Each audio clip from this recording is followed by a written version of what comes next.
नमस्कार, BGT media के news show inside news में आपका स्वागत है।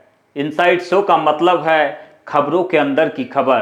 तो आज क्या है बालाघाट में खबरों के अंदर की खबर और क्यों जरूरी है आपको जानना ये खबर, नजर डालते हैं।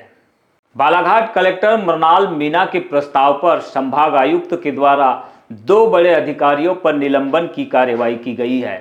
निलंबन की ये कार्यवाही मध्य प्रदेश सिविल सेवा के नियम 1966 के नियम 9 के प्रावधानों के तहत की गई है और इसकी जद में आए हैं नगरपालिका के सीएमओ निशांत श्रीवास्तव और डीपीसी यानी कि सर्व शिक्षा अभियान के परियोजना अधिकारी महेश शर्मा।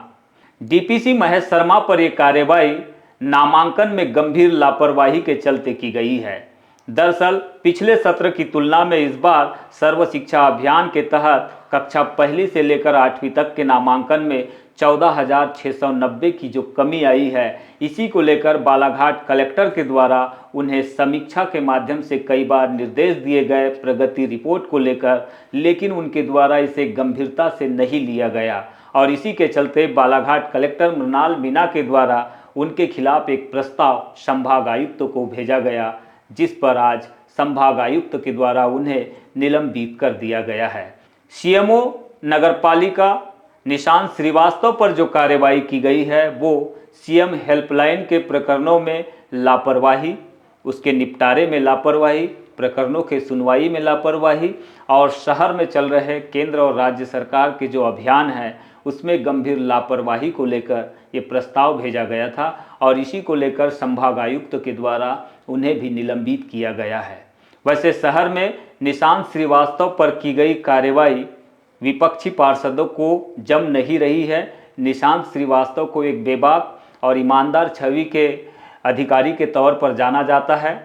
उन्होंने जब से नगरपालिका बालाघाट में कदम रखा है, बालाघाट में चल रहे नगरपालिका में चल रहे कुछ घोटालों को भी उजागर किया है। इनमें एक बड़ा घोटाला है डीजल घोटाला, जिसे उन्हीं के द्वारा पकड़ा गया और उन्हीं के द्वारा इस घोटाले को बाहर लाया गया। इसके बाद उन पर कई तरह के राजनीतिक दबाव भी डाले गए, लेकिन उन्होंने एक भी नहीं सुनी और इस घोटाले को ओपन किया, जो मीडिया में बीते दिनों लंबे समय तक सुर्खियों में रहा। इसके अलावा नगरपालिका में अनावश्यक बिल लगाकर, काम से अधिक बिल लगाकर भुगतान किए जाने की प्रक्रिया को भी उन्होंने बाहर निकालने की कोशिश की और इसकी जद में जो है भारतीय जनता पार्टी की एक पार्षद आ गई।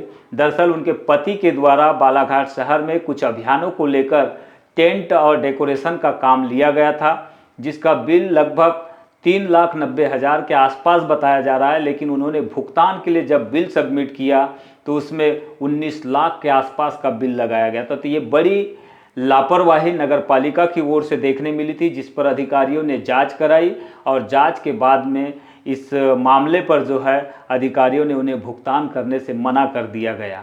तो कुछ इस तरह की लापरवाहियां भी नगरपालिका में सामने आई है। अधिकारी पर कार्रवाई जरूर हुई है, क्योंकि अभियानों को लेकर उनके खिलाफ जो रिपोर्ट गई थी वो कहीं न कहीं जनता के हित में नहीं थी, जनता को दुख पहुंचाने वाली थी और इसी को लेकर कार्रवाई की गई है। लेकिन नगरपालिका बालाघाट में जो कुछ भी इस समय चल रहा है वो भी जनता के लिए, चुने हुए जनप्रतिनिधियों के लिए शर्मसार करने वाला है, खासकर नगरपालिका के भीतर। क्योंकि आज भी शहर में कई जगह जो है स्ट्रीट लाइट जो है ठीक से नहीं जल रही है। एक बारिश के बाद, आंधी के बाद शहर की मेन जो मुख्य चौराहे हैं उनकी लाइटें गायब हो जाती है। कई बस्तियों में, वार्डों में लाइटें नहीं रहती है। इसके अलावा सफाई को लेकर जो जनप्रतिनिधि है उनके भी उदासीन रवैये लगातार देखने मिल रहे हैं। शहर में कई जगह कूड़े के ढेर देखने मिल रहे हैं और इसे लेकर जनता में कई बार आक्रोश भी देखने मिल रहा है। तो नगरपालिका में अधिकारी पर की गई ये कार्रवाई एक नियमों के तहत की गई है, लेकिन जनप्रतिनिधियों की भूमिका भी सवालों के घेरे में है। इस पर आखिरकार जनता किस प्रकार से रिएक्ट करती है वो भी हम आपको बाद में दिखाएंगे जब हम ग्राउंड पे उतरेंगे। लेकिन ये बड़ी खबर है आज की, कलेक्टर मृणाल मीणा के प्रस्ताव पर संभाग आयुक्त के द्वारा नगरपालिका के सीएमओ निशांत श्रीवास्तव और सर्व शिक्षा अभियान के जिला परियोजना अधिकारी महेश शर्मा पर कार्रवाई की गई है।